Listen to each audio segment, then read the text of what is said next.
Babala, ang mga susunod na mapapanood ay para lamang sa mga malalakas ang sikmura. Kaya kung ikaw ay mahinang nilalang, wag mo na itong ituloy. Lo, ang kulit ah. Sabi ng... Sige Hay. ka, ikaw din. Huwag mo sabihin hindi kita binalaan. O sige, basta walang sisihan ha. Ikaw bahala. Eto kasi yan.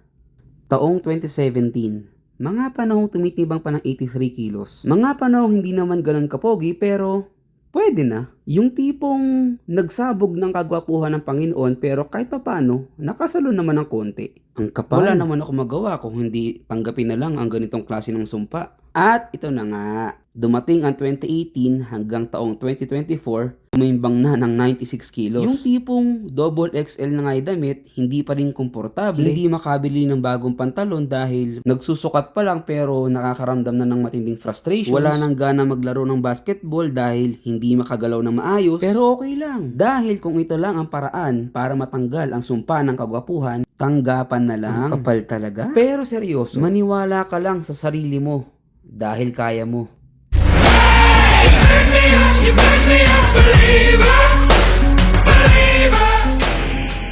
PS, kung maniniwala ka, nasa iyo na yan. Good vibes lang.